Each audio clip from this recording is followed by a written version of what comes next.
Astaghfirullah. Assalamualaikum warahmatullahi wabarakatuh.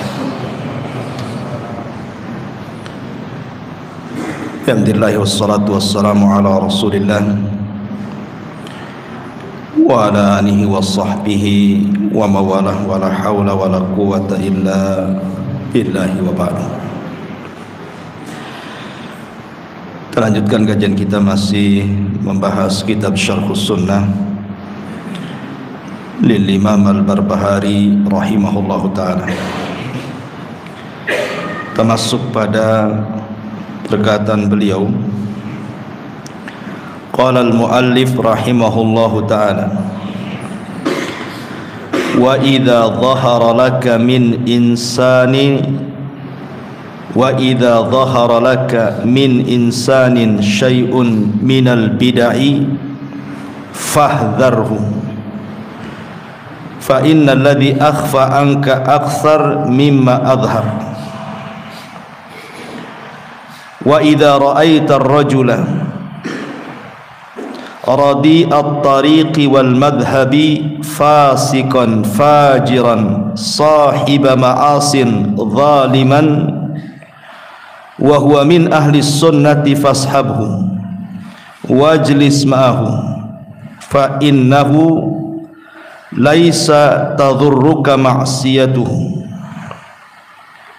Wa idza ra'aita ar-rajula 'abidan mujtahidan mutakashshifan muhtarifan bil ibadati sahib hawan fala tajlis ma'ahu wa la tasma' kalamahu wa la tamshi ma'ahu fit tariqi fa inni la amina an tastahilli tariqahu fatahlak ma'ahu. Ra'a Yunus ibn Ubaid ibnahu wa qad kharaja min indi sahibi hawan faqala ya bunayya min aina kharajt qala min indi Amr ibn Ubaid qala ya bunayya la an araka kharajta min baiti hayti ahab ilayya min an araka kharajta min baiti fulan wa fulan wala an talqa Allah zaniyan sariqan khainan ahabbu ilayya min an talqahu bi qawli ahli al-ahwa. Afala ta'lam anna Yunus qad alima anna al-hayti la yudhillu ibnahu an dinihi wa anna sahibal bid'i yudhilluhu hatta yakfurhu hatta yukaffirahu. Baik.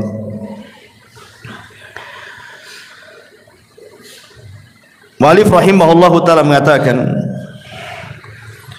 apabila tampak kepadamu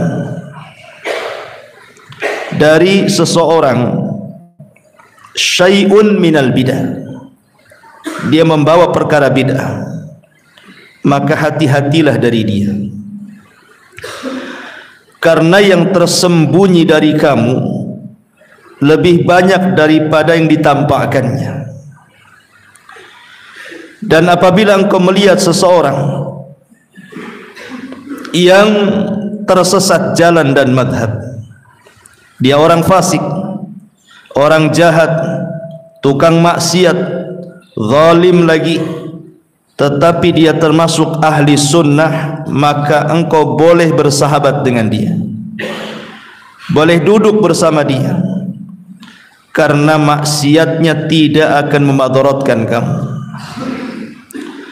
Tapi kalau engkau melihat seseorang ahli ibadah, ahli ijtihad, sangat khusyuk, sangat memperhatikan ibadah, tapi dia pengekor hawa nafsu, maka jangan duduk bersamanya, jangan mendengar kata-katanya, jangan berjalan bersamanya di jalan, karena aku tidak merasa aman, engkau akan selamat darinya dan engkau akan hancur bersamanya.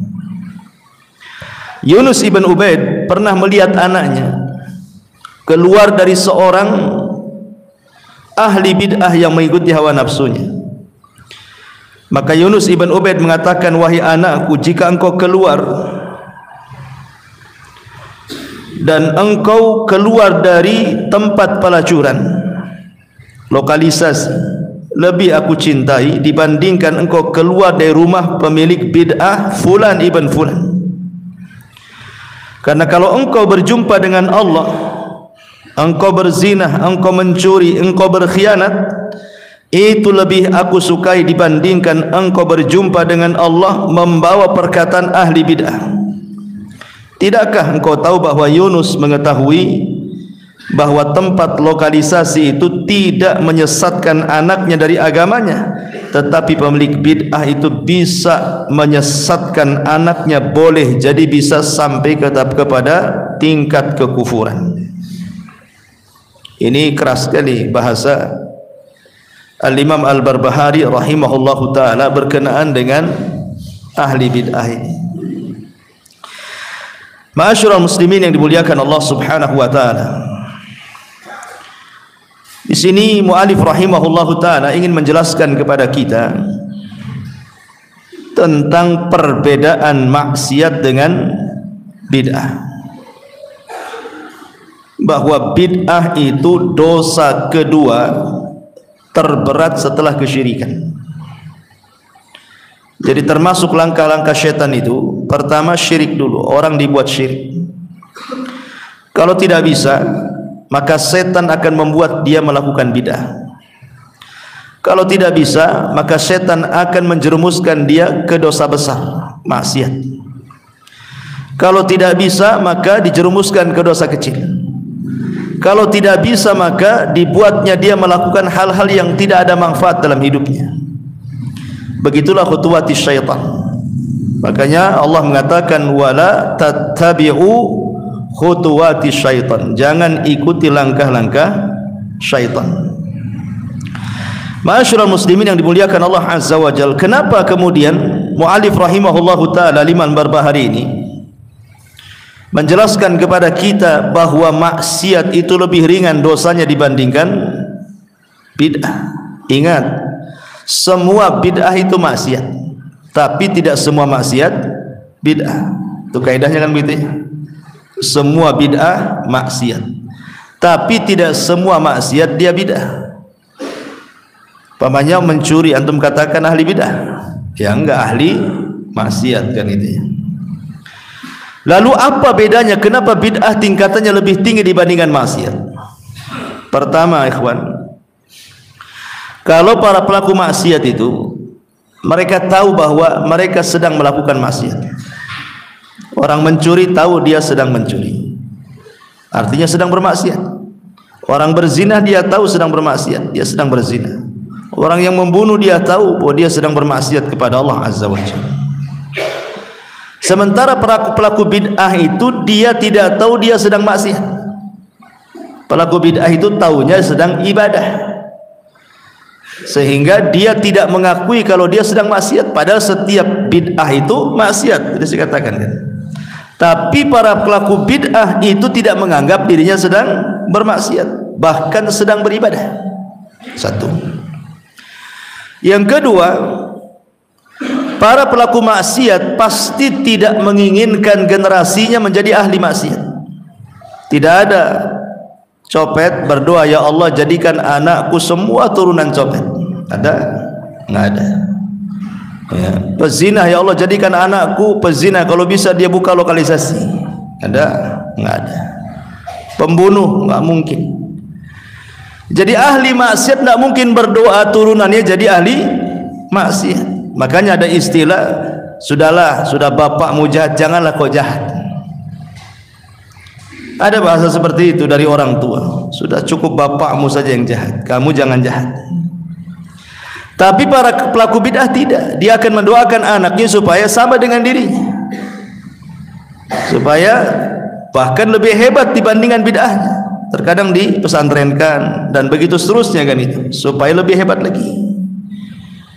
Artinya bahwa dia tidak merasa bahwa dia sedang melakukan bid'ah, makanya berdoa anaknya supaya jadi ahli bid'ah juga. Kalau ahli maksiat tidak. Kenapa? Karena maksiat itu disebabkan syahwat. Kalau bid'ah disebabkan syubhat. Kalau syahwat itu merusak akhlak dan orang tahu bahwa dia sedang merusak akhlaknya sendiri. Tapi ahli bid'ah itu disebabkan syubhat. Syubhat itu kerancuan di otaknya itu. Ya, atau dengan kata lain, kalau maksiat itu pelakunya tahu bahwa dia maksiat, tapi ahli bid'ah itu karena sudah ada syubhat di kepalanya tidak tahu kalau dia sedang bermaksiat. Sudah saya contohkan apa bedanya syahwat dengan syubhat. Adam turun dari surga ke bumi karena syahwat, memakan buah larangan. Makan itu syahwat perut. Iblis turun dari surga ke bumi karena syubhat, karena dia merasa lebih baik dibandingkan Adam, makanya tak mau sujud. Itulah syubhatnya iblis, karena merasa lebih baik ya. Dibandingkan Adam, dia tahu itu salah, tapi karena kena syahwat akhirnya dimakan juga. Terpaksalah Adam dikeluarkan dari surga turun ke bumi. Ma'asyiral muslimin yang dimuliakan Allah Subhanahu wa taala, dari sinilah ada istilah para ulama bahwa syaitan lebih suka dengan ahli bid'ah dibandingkan ahli maksiat, karena ahli maksiat itu kalau diingatkan bisa tobat dia. Tapi kalau ahli bid'ah diingatkan gak akan tobat, kita pula yang disuruh tobat ikut dia. Kan gitu ya. Antum yang salah, antum harus ikut saya katanya. Ma'asyiral muslimin yang dimuliakan Allah Azza wa Jalla. Tetapi ahli sunnah wal jamaah mengajarkan kepada kita tentang pembagian bid'ah dan definisi bid'ah, kemudian patokan-patokan bid'ah, supaya kita tidak seperti ahli bid'ah, terjerumus kepada manhaj tabdi wa manhaj tabdi, suka membid'ah-bid'ahkan, atau takfir, suka mengkafir-kafirkan. Ini kita akan bahas sedikit supaya antum punya pengetahuan tentang rincian pembagian bid'ah itu seperti apa. Pertama, definisinya. Ulama banyak yang mendefinisikan bid'ah itu macam-macam, tapi saya tertarik dengan definisi Al-Imam Asy-Syatibi. Ini definisi bid'ah yang paling jami', yang paling sempurna. Apa kata beliau? Bid'ah adalah tariqatun fid dini mukhtara'atun tudahi syar'iyyata yuqsadu bisuluki 'alaiha al-mubalaghatu fi at-ta'abbudi lillahi subhanahu wa ta'ala. Bid'ah adalah sebuah cara, tariqah sebuah cara, sebuah jalan fid din yang dinasabkan kepada agama, mukhtara'ah yang dibuat-buat. Jadi bid'ah dari sini kita tahu bahwa bid'ah buatan manusia, bukan buatan Allah dan Rasulnya, karena dia jalan yang dinasabkan ke dalam agama, mukhtara'ah yang dibuat-buat manusia ya. Jadi ini poin pertama. Jadi dikatakan bid'ah kalau dibuat manusia. Kalau yang dibuat, yang membuat adalah Allah dan Rasulnya, bukan bid'ah, itu syariat namanya. Tapi kalau dibuat manusia berarti bid'ah. Tudahi syar'iyyatah. Kemudian poin yang kedua, yang menyerupai syariat. Jadi manusia buat sebuah tata cara dalam ibadah menyerupai syariat. Yuqsadu bisuluki 'alaiha al-mubalaghatu fit ta'abbudi lillah. Maksud dia melakukan itu dalam rangka berlebih-lebihan di dalam menyembah Allah Subhanahu wa taala. Dari sini kita tahu bahwa orang ini ikhlas ketika melakukan sebuah perbuatan yang tidak dicontohkan, dia ikhlas. Karena mubalaghah fi ta'abbud kan, berlebih-lebihan dalam menyembah, artinya kan dia ikhlas tuh, punya keikhlasan dalam ibadah. Sayangnya dia tidak mencocoki syariat ya. Sementara ikhlas tanpa mencocoki syariat diterima? Tidak, karena syarat diterima amal itu pertama ikhlas, kedua ittiba, mencontoh Nabi kan gitu. Ikhlas saja tidak cukup, harus mencontoh Nabi juga. Berarti di sini ada 4 poin dalam definisi Al-Imam Asy-Syatibi ini. Pertama, al-iltizam. Iltizam itu dilakukan terus menerus. Berarti kalau dilakukan sekali dua kali bukan bid'ah. Bisa saja kita katakan menyelisihi sunnah, tetapi belum sampai taraf bid'ah. Apa bedanya menyelisih sunnah dengan bid'ah itu? Kan ada orang yang ingin menghaluskan bahasa bid'ah, akhirnya dibilang menyelisihi sunnah. Jangan bilang bid'ah, keras itu Ustaz. Bilang saja menyelisihi sunnah. Beda menyelisih sunnah dengan bid'ah. Kalau menyelisih sunnah boleh jadi dia lakukan sekali dua kali, tapi kalau dilakukan terus menerus itu bukan menyelisih sunnah lagi, itu masuk pada kategori bid'ah. Ingin contoh? Nabi SAW ketika dia berkhutbah, datanglah Hasan Husain. Kemudian dia turun dari mimbar. Kemudian dipeluknya Hasan Husain itu. Kemudian Rasul mengatakan, Sadaqallahul azim. Sadaqallahul azim. Innama amwalukum wa auladukum fitnah. Maha benar firman Allah, kata Rasul. Sesungguhnya harta kalian dan anak-anak kalian bisa menjadi fitnah, termasuk aku, kata Rasul. Bacaan Sadaqallahul azim ini kalau dilakukan sekali dua kali tidak ada masalah. Antum baca Quran, ya, antum baca Sadaqallahul azim, masalah? Tidak ada masalah. Bacaan Sadaqallahul azim ketika membaca Al-Quran, setelah membaca Quran. Tapi kalau dilakukan terus menerus, bahkan diyakini itu bagian daripada Quran, ini jadi masalah. Karena Sadaqallahul azim bukan bagian daripada Al-Quran, lain dengan Bismillah.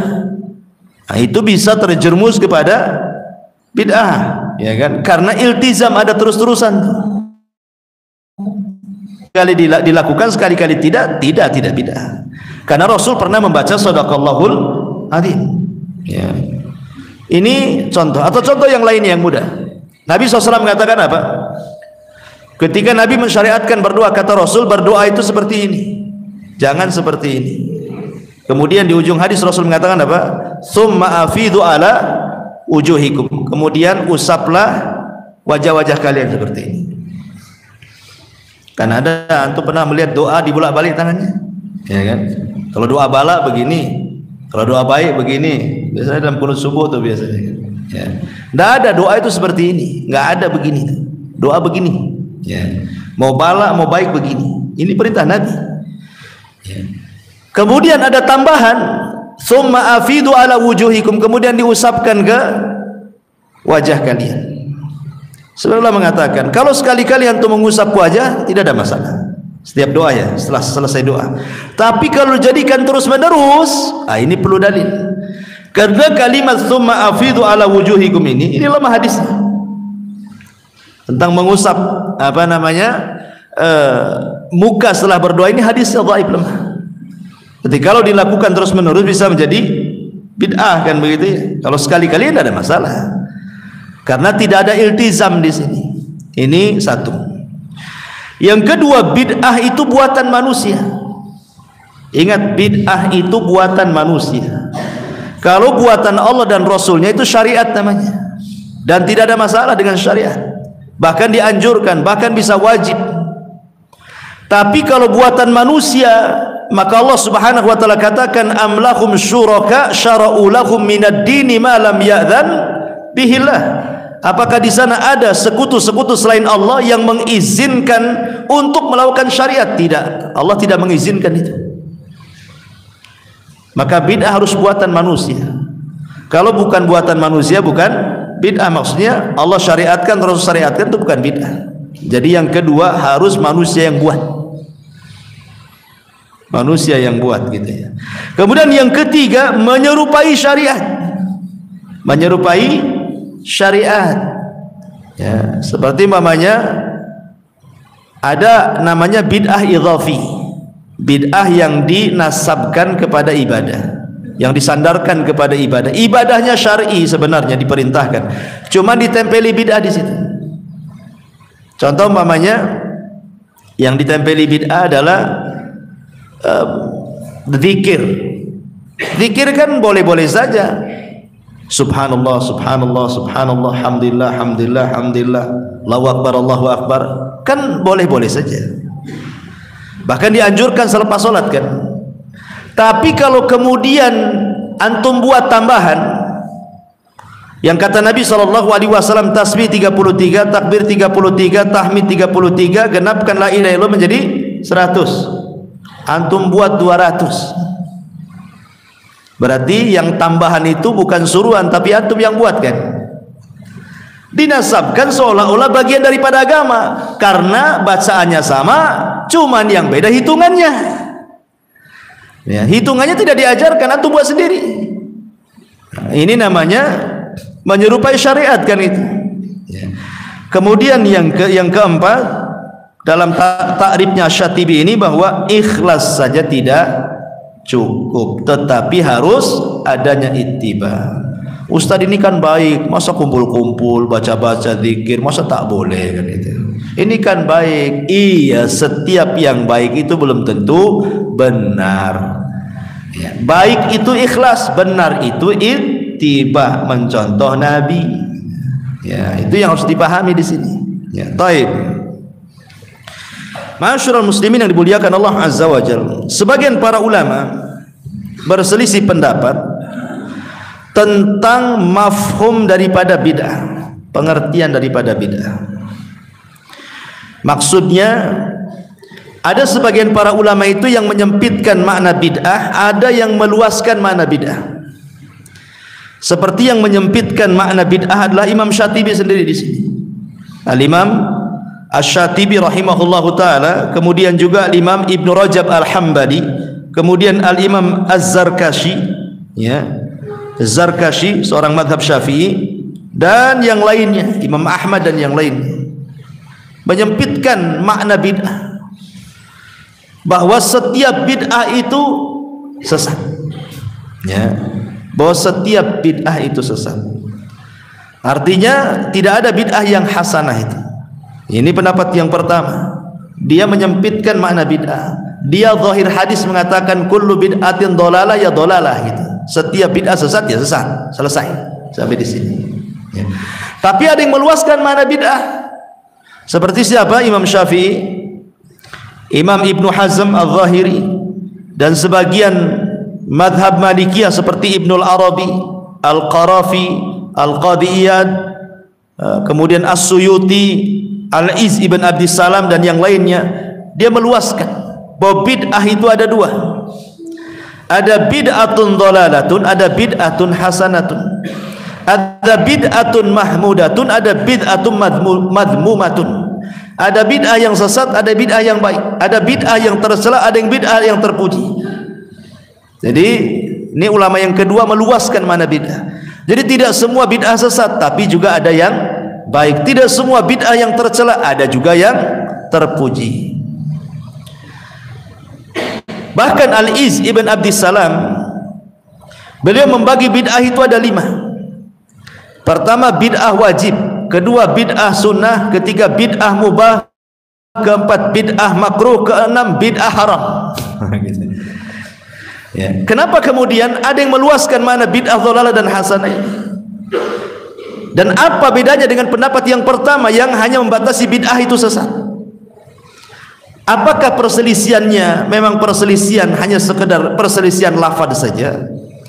Ataukah perselisihannya itu sampai kepada perselisihan yang mempengaruhi makna bid'ah itu sendiri, bukan hanya sekedar lafaz saja?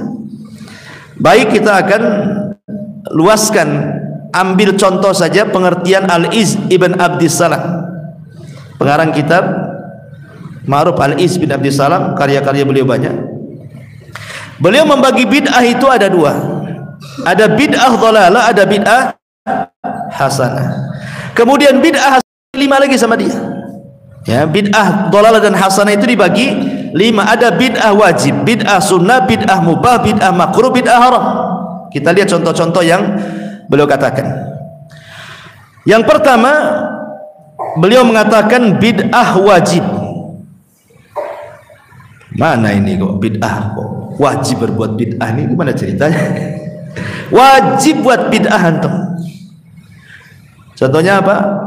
Contohnya umpamanya belajar bahasa Arab, belajar nahwu sharaf, itu wajib hukum. Nah, ini bid'ah wajib.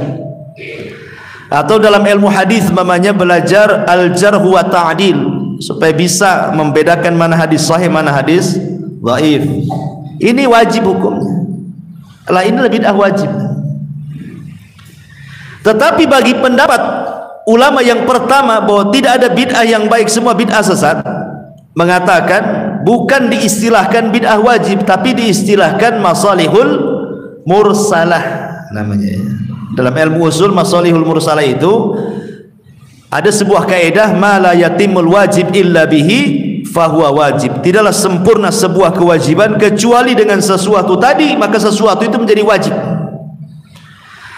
Belajar Quran, memahami Quran hukumnya wajib, ikhwan. Antum harus memahami Quran karena Quranlah kitab kita. Memahami agama itu wajib hukumnya. Dan tidak bisa orang hafal mampu memahami Quran, mampu memahami hadis Nabi sallallahu alaihi wasallam kecuali bisa bahasa Arab kan. Maka mempelajari sesuatu yang mengarahkan kepada kewajiban, maka wasilahnya menjadi wajib, karena tidak bisa seseorang memahami kecuali dengan itu ya. Jadi istilah ulama yang pertama itu namanya masalihul mursalah. Istilah ulama yang kedua itu namanya bid'ah wajib atau bid'ah hasanah. Dua-duanya membolehkan ya. Itu namanya bid'ah wajib contohnya. Kemudian yang kedua bid'ah sunnah. Sunnah antum buat bid'ah. Kalau tidak antum ya harus buat bid'ah, memang sunnah hukumnya. Contohnya apa? Kata bin Abi Salam, contohnya bina al-madaris, membangun madrasah-madrasah, pesantren-pesantren. Itu bid'ah sunnah. Bid'ah sunnah namanya. Menurut kelompok yang kedua ini bid'ah sunnah. Menurut kelompok yang kedua ini bukan bid'ah sunnah, tetapi sunnah yang baik. Seperti Rasul mengatakan, man sanna sunnatan hasanah, siapa yang memberikan contoh yang baik. Ini kan kebaikan. Membangun madrasah baiklah, bukan bid'ah. Tapi menurut istilah kelompok kedua ini bid'ah hasanah, namanya bid'ah sunnah. Kemudian yang ketiga bid'ah mubah, seperti antum usaha buat oplet, kemudian nambah lagi oplet, itu bid'ah juga tuh. Antum punya rumah diluaskan, itu bid'ah antum meluaskan rumah tuh. Namanya bid'ah mubah. Boleh, nggak masalah walaupun bid'ah. Ya kan, ini mubah-mubah saja, perkara mubah kan. Ya nggak ada kaitannya dengan urusan agama, ini kan urusan dunia. Antum melebarkan rumah sampai 3 flat pun nggak masalah gitu. Bid'ah namanya bid'ah mubah. Kemudian di sana ada bid'ah makruh namanya. Bid'ah makruh ini contohnya memperbagus masjid, mengindahkan masjid. Mengindahkan masjid, mempercantik masjid, itu bid'ah makruh. Kenapa? Karena Nabi SAW mengatakan, ma umirtu bitasyidil masajid, aku tidak diperintah untuk memegah-megahkan masjid tapi tidak ada orangnya di situ. Seperti kebanyakan masjid sekarang kan gitu ya, dicantik-cantik masjidnya, tapi yang sholat muazin sama imam saja. Habis indah masjidnya ditinggal. Itu bid'ah makruh namanya. Nah, tapi bagi pendapat yang pertama ini bukan bid'ah, yang memang di situ dilarang, tidak boleh kan begitu. Kemudian yang terakhir bid'ah haram. Kalau seandainya jelas-jelas menjadi syariah, seperti bid'ahnya orang-orang Syiah di hari Asyura yang memukul-mukul, meratap-ratap gitu ya. Itu bid'ah haram namanya. Lah ulama yang tidak mengatakan bid'ah haram pun tetap dia haram. Berarti kesimpulannya ikhwan, baik pendapat yang pertama yang menyempitkan makna bid'ah, baik pendapat yang kedua yang meluaskan makna bid'ah, itu sebenarnya perselisihannya hanya masalah ikhtilafu lafzi saja, hanya lafaz saja. Intinya dua kelompok ini sama-sama mengatakan bid'ah itu tak boleh sebenarnya. Maksudnya bid'ah dalam definisi yang dicantumkan oleh Imam Asy-Syatibi tadi rahimahullahu taala. Ya. Ini tentang istilah mafhum bid'ah. Taib. Kita sering mendengar di masyarakat itu, atau ikhwan-ikhwan kita, atau para asatid, apabila berkhutbah sering menambah wa kullu bid'atin dhalalah wa kullu dhalalatin finnar. Dan setiap bid'ah itu sesat dan setiap kesesatan itu di neraka. Sebenarnya kalau kita lihat riwayat Muslim, Tidak ada kalimat wa kullu dhalalatin finnar. Tidak ada riwayat yang menambah setiap bid'ah itu di neraka. Semua riwayat-riwayat itu tidak ada sampai wa kullu bid'atin dhalalah titik sampai di sini. Itu riwayat Muslim dan riwayat yang lainnya. Kecuali riwayat Nasa'i. Riwayat Nasa'i ada tambahan wa kullu bid'atin dhalalah wa kullu dhalalatin finnar. Wa kullu dhalalatin finnar terdapat dalam riwayat Nasa'i. Dan ulama mengkritik soal tambahan ini. Ulama mengkritik bahwa ini tambahan yang syadz. Syadz itu sesuatu yang menyelisih thiqah, menyelisih yang lebih thiqah, sehingga kemudian dinyatakan dhaif hadisnya, dinyatakan lemah, syadz ya. Sehingga hadisnya dalam redaksi Muslim sampai wa kullu bid'atin dhalalah, tidak ada tambahan wa kullu dhalalatin finnar. Tetapi walaupun lemah secara lafaz, para sahabat Nabi SAW banyak yang mengamalkan. Artinya walaupun secara nas hadis dilemahkan sampai dikatakan syadz oleh para ulama dan tambahan itu lemah, tetapi banyak riwayat yang sahih yang mauquf sampai kepada sahabat Nabi SAW yang mengatakan wa kullu dhalalatin finnar wa kullu bid'atin dhalalah wa kullu dhalalatin finnar. Setiap kesesatan itu di neraka. Baik. Sekarang kalau kita sudah tahu bahwa secara riwayat memang lemah, tetapi riwayat yang mauquf kepada para sahabat, sebagian sahabat mengamalkannya, artinya secara lafaz hadis itu lemah tapi secara makna sahih. Sekarang pertanyaannya adalah, apakah boleh kita katakan setiap para pelaku bid'ah di neraka? Setiap orang yang melakukan bid'ah di neraka dia.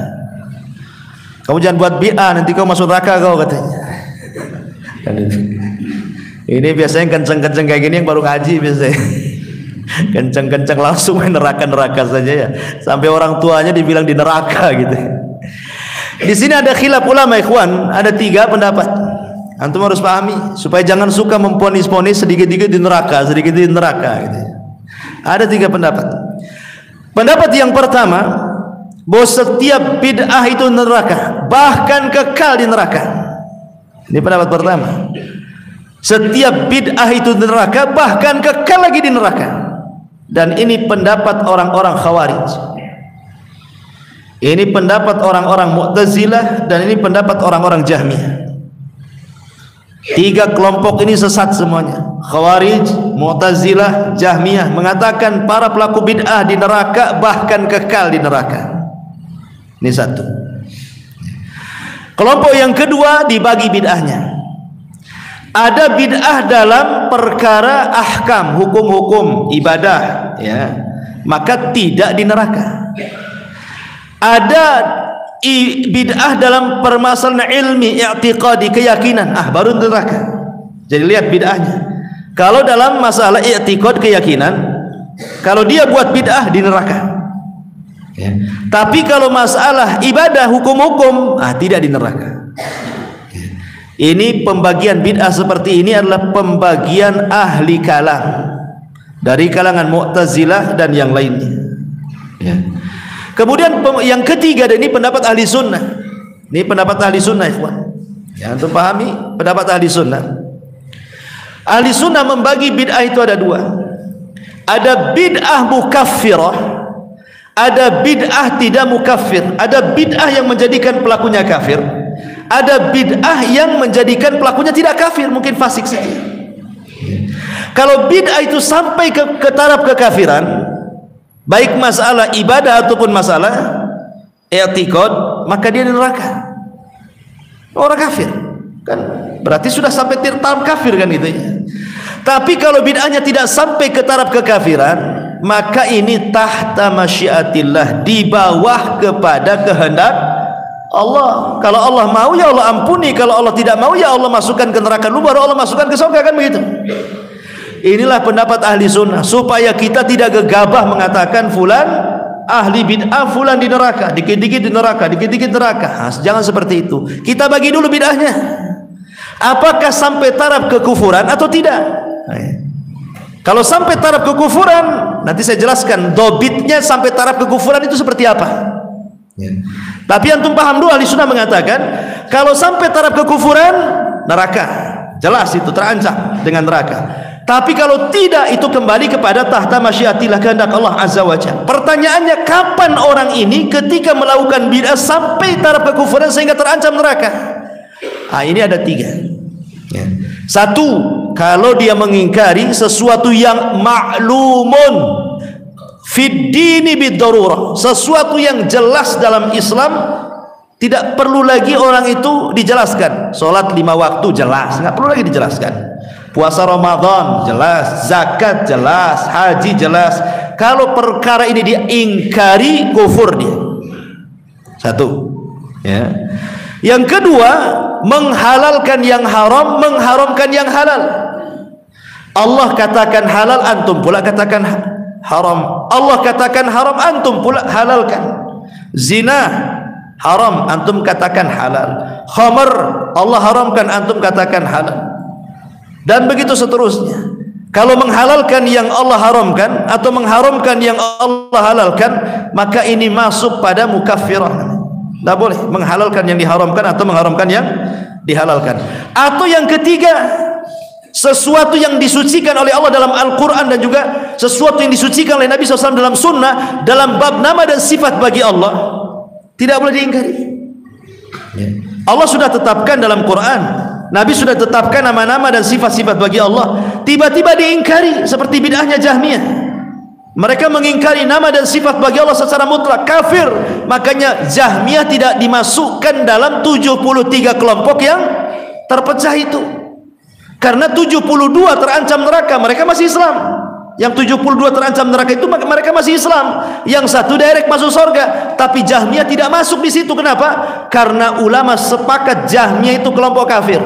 Bahkan Imam Ibnul Qayyim rahimahullahu taala membuat Nuniyah, satu kitab namanya Nuniyah ya. Dijelaskan di situ bahwa 500 lebih ulama di zamannya mengkafirkan Jahmiyah, karena dia mengingkari nama dan sifat bagi Allah. Ini 3 poin harus antum pahami. Kalau bid'ahnya sampai ke 3 perkara, berarti dia kufur ya. Ma'asyiral muslimin yang dimuliakan Allah Azza wa Jalla. Taib, bagaimana caranya kita tahu bahwa perkara itu bid'ah? Gimana caranya? Ini bid'ah, ini enggak ya. Maka ulama mengatakan, lihat 6 perkara. Tahu ini bid'ah, ini enggak bid'ah, itu lihat kepada 6 perkara. Pertama, sebab. Yang kedua, al-jins, jenis. Yang ketiga, al-adad, bilangan. Yang keempat, kaifiyah, cara. Yang kelima, az-zaman, waktu. Yang keenam, al-makan, tempat. Berarti dilihat 6 perkara: sebab, jenis, bilangan, tata cara, tempat, waktu. 6 perkara. Kita contohkan. Sebab ya. Antum kalau masuk masjid, di situ ada tahiyatul masjid, jelas. Sebab masuk masjid, sholat tahiyatul masjid. Antum pulang ke rumah, tiba-tiba sholat tahiyatul bait. Setiap masuk rumah sholat 2 rakaat. Setiap masuk rumah sholat 2 rakaat. Bid'ah apa sunnah? Bid'ah, karena Rasul tidak pernah melakukan. Tidak ada sebab orang masuk rumah harus sholat 2 rakaat. Memang ada hadisnya, tapi hadisnya lemah, hadisnya dhaif, tidak bisa terangkat jadi hasan li ghairi ya. Berarti ketika antum setiap masuk rumah sholat 2 rakaat, berarti sholat 2 rakaat di rumah itu bid'ah. Kenapa? Karena tidak ada sebab yang menyebabkan dia sholat tahiyatul bait, kan itu ya. Yang ada tahiyatul masjid. Ini bicara sebab, berarti dia telah melakukan bid'ah. Kenapa? Karena melakukan hal yang baru dalam sebab. 1. Yang kedua, dalam al-jins, jenis. Kurban, jelas jenisnya. Ada kambing, ada sapi, sama kerbau, atau ada unta. Tiba-tiba kurban pula dengan kuda tuh ya. Atau dengan apa? Dengan burung unta ya. Kan ada untanya juga di situ, tapi kan burung ya kan. Maka antum telah membuat jenis baru namanya. Allah mengatakan min bahimatil an'am, kan itu ya. Kambing, sapi sama unta, antum pula buat kuda, atau mungkin lebih daripada itu, atau buat menjangan atau apa gitu kan. Maka antum telah membuat jenis baru namanya, yang tidak dibuat oleh Nabi. bid'ah, bid'ah lah. Antum korban dengan kuda. Nabi nggak buat, antum buat. Ya. Ini yang kedua. Yang ketiga, bilangan. Antum berwudu, kata Nabi, basuhan wudu itu boleh marrotan, sekali. Umpamanya tangan, cuci tangan sekali, berkumur-kumur sekali, hidung sekali, nggak apa-apa.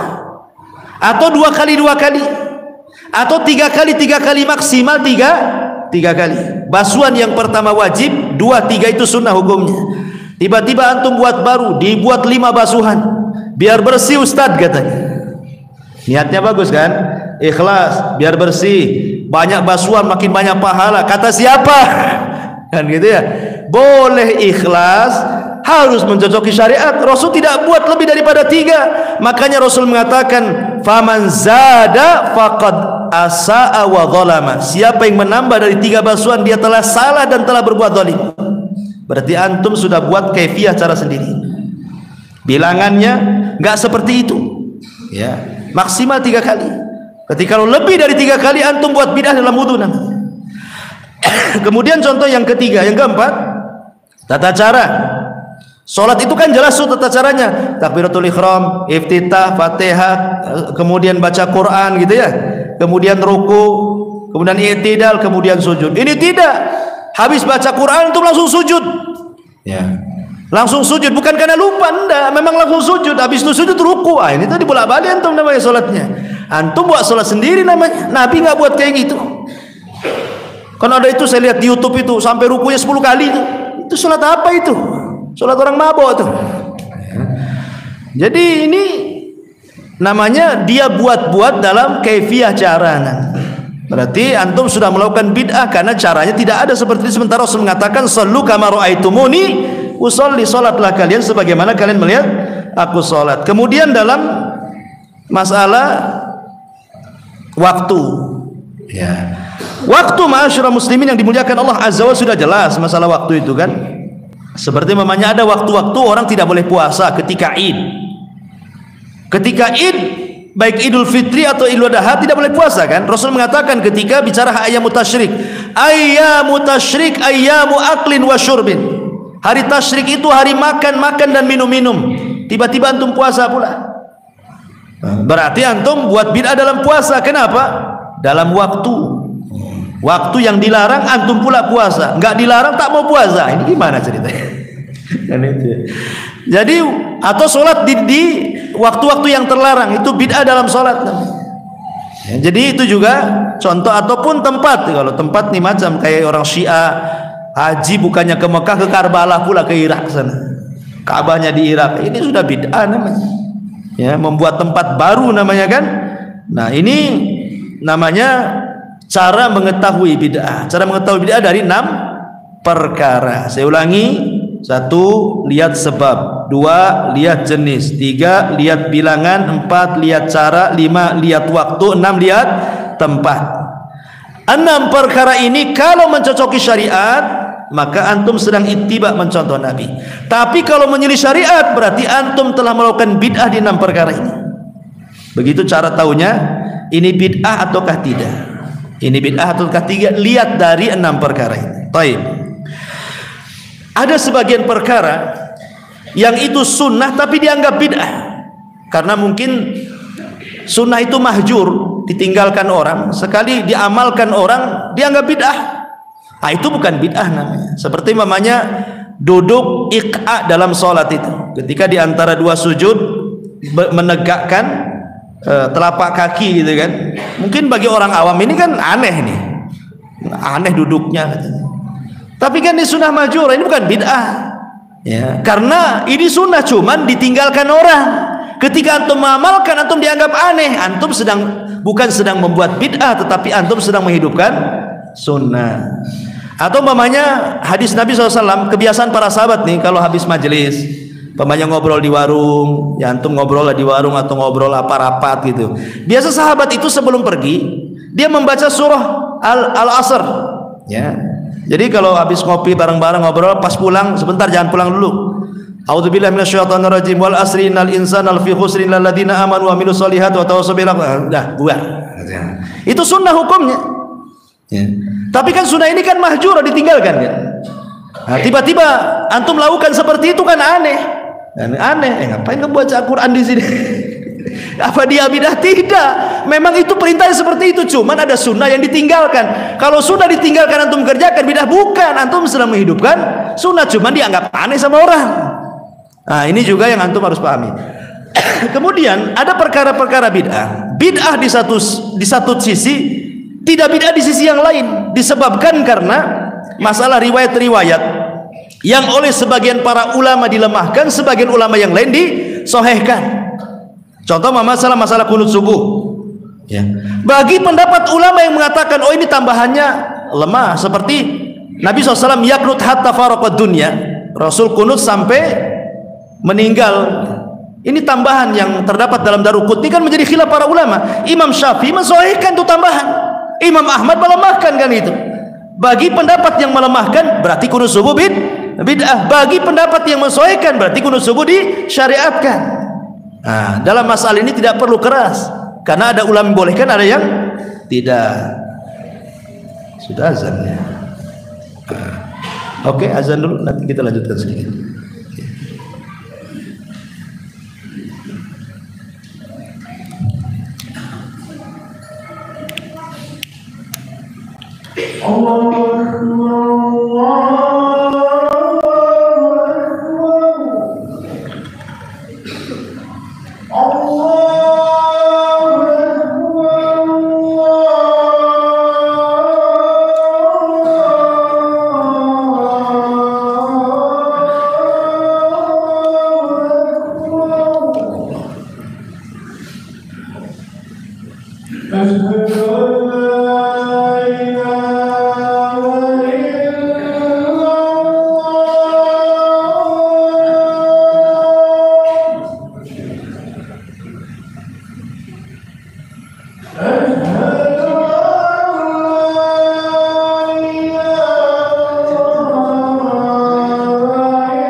Baik, kita lanjutkan sedikit.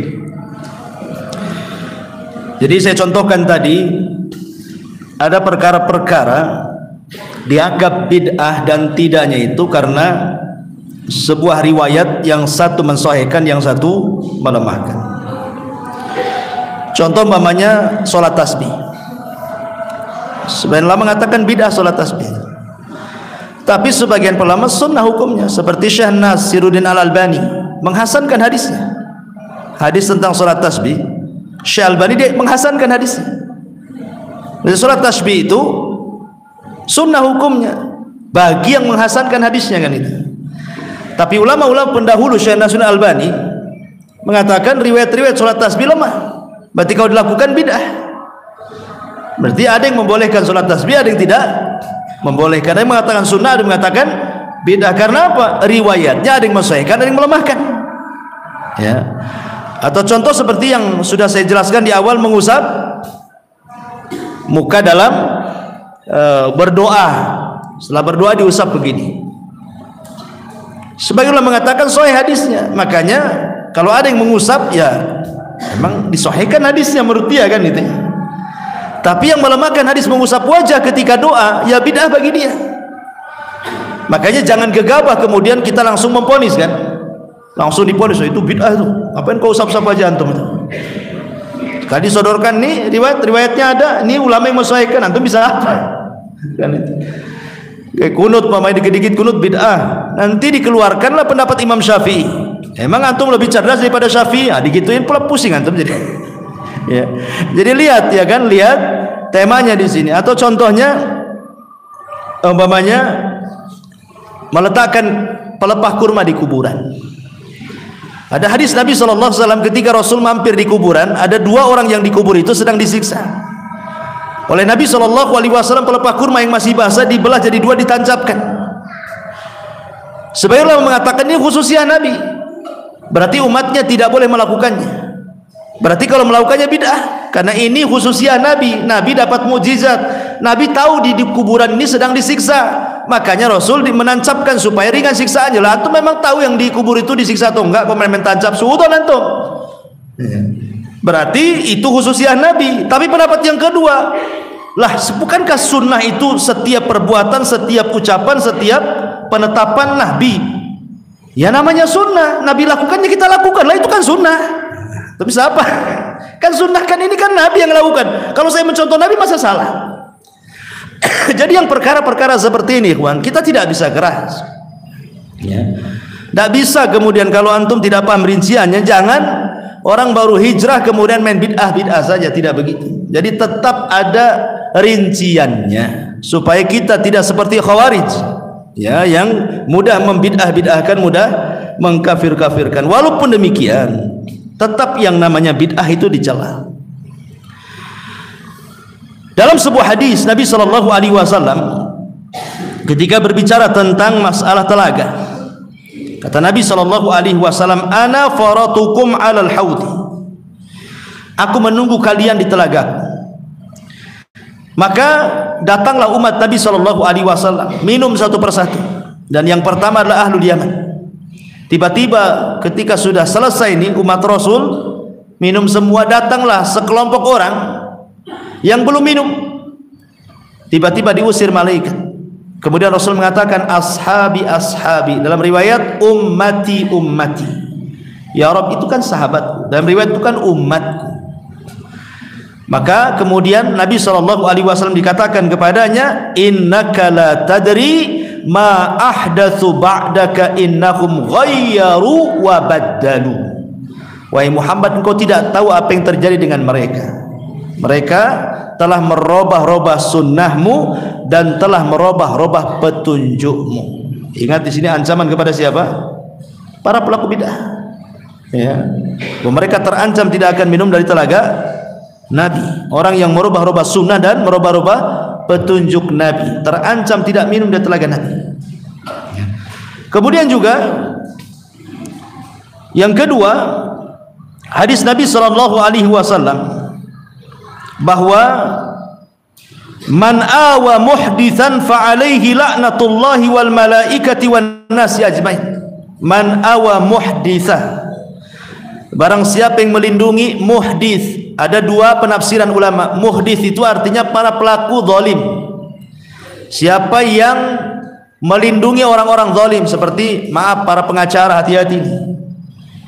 Dia tahu bahwa kliennya ini orang jahat, tapi gimana caranya dimenangkan di pengadilan, dia lindungi hak-hak dia. Jelas-jelas dia orang jahat, dia tahu dia salah, tapi banyak pengacara yang melindungi orang jahat. Apa kata Rasulullah? Fa'alaihi la'natullah, dia akan dapat laknat Allah, malaikat dan semua manusia. Hati-hati yang jadi lawyer itu.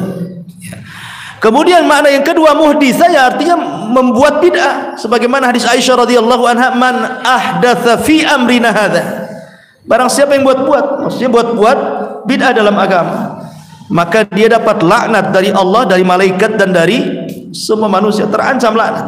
Laknat itu dijauhkan dari rahmat, didekatkan dengan azab, itu namanya rahmat, ya, laknat itu.